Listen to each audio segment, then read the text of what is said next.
Gibraltar, like the rest of the British family of nations, is in mourning. But with that loss comes a moment of reflection and celebration of the Duke of Edinburgh, Prince Philip's life, and some of our memories and many stories from his visits to the Rock. I came to town to speak to the public and get their reactions. First he came alone, and then when the Queen came, I was a girl guide, and in Alameda Gardens when they planted the tree.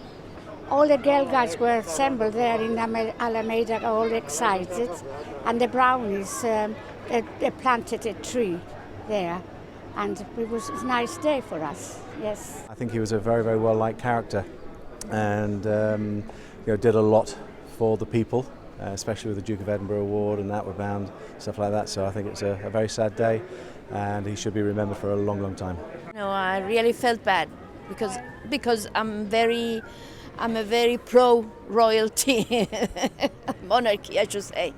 See, especially because he didn't reach the 100 years. These few months, just for 2 months, and he was so keen on that. He visited the Rock quite a few times. Do you have any memories of his visits at all? I only remember when he came in '54, and I was only a little girl, which I was in school. Beautiful, everybody was very happy. We went to the Victoria Stadium, and it was a very joyful day for all of us, yes. I don't think you can find anybody in Gibraltar that speaks wrongly about this character, He was completely different, I don't know. Could fancy a joke whenever he felt like it and all that, So I think he will be missed, really missed. Imagine I was in school and we all celebrated in the Victoria Stadium with flags, and we did a few, dances and all that in front of her. She looked very nice. See, I always liked her. After 70 odd years together, you can imagine it's a whole life. And the whole life means a lot, good and bad times. But I think she pulled through. She's a strong woman. Very strong, I think. He's been with us all our lives. We just about 70 odd, most of us. So he's the only royal, we've always known. It's so long, I think we're going to miss him.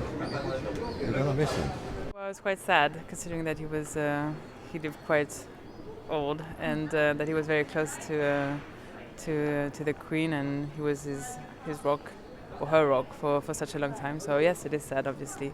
What is sad is that he was 99 and he could have reached 100. It's always sad, no, to see people go when they've been there like all your life, no? I'm not really a royalist, but I've got a soft spot for the royal family, really. Maybe it's the sense of Britishness here, no? So that may be more important than maybe in other places, no?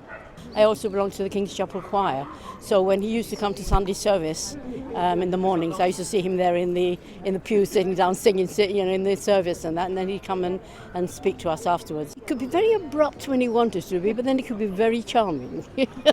As everybody says, he was very diplomatic. But he was a nice person. Very good looking at the time when he was young. I remember when he was young, he was very good looking, and all the girls used to be, "Oh, Prince Philip, there." They used to love that. Yes, but it was great. So how are you feeling upon hearing yesterday's news? Sad, yes, it was very sad. I mean, the Queen must be absolutely devastated, but she said he was her backbone. The Rock will be in national mourning until the day after the funeral takes place.